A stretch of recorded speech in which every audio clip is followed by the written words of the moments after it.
Alors ZEDER, c'est une société qui fait du développement de projets en énergie renouvelable. On a fait du solaire, on fait de l'éolien, on fait de l'hydraulique à travers une coopérative aussi. On regarde effectivement aussi tout ce qui va se faire dans l'hydrogène. Donc nous, on est à l'initiative des projets, on regarde les territoires et on est une passerelle entre le territoire et les investisseurs.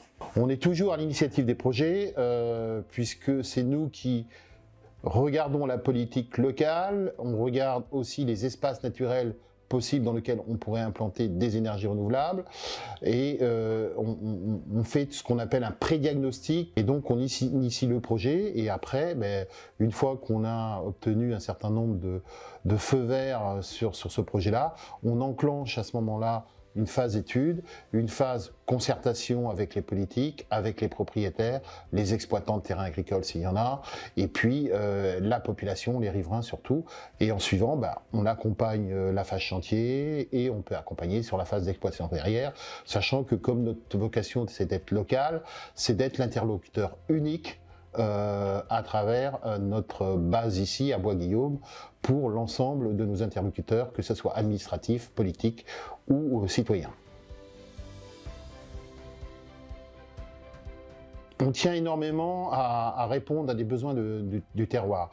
Comme je l'ai dit, on est une toute petite PME, on a 9 employés, mais on a des gens qui sont complètement intégrés au terroir. Et j'ai coutume de dire qu'on fait de l'artisanat, c'est-à-dire qu'on répond à la demande express locale. On a choisi un territoire, on sait qu'il y a du potentiel, mais il y a aussi des demandes du territoire. Donc il faut aussi répondre aux demandes du territoire. On n'est pas là que pour dérouler notre action et faire notre centrale ou notre projet. Il y a une mixité qu'on veut entre les besoins du territoire et les besoins nationaux de produire de l'énergie propre, notamment dans ces temps difficiles que nous vivons.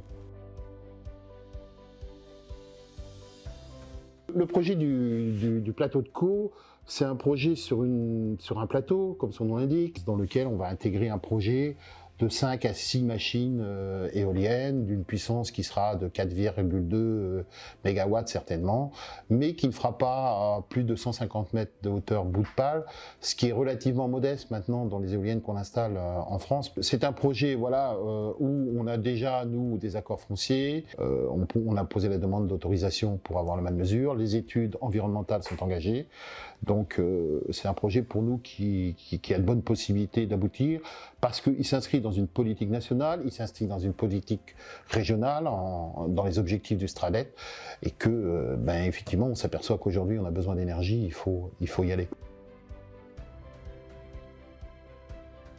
La demande de financement participatif, elle est dans la phase étude. C'est pour l'instant un galop d'essai, savoir si dans la phase étude, comment en amont on va étudier le projet, il y a déjà des velléités d'être acteur dans le projet.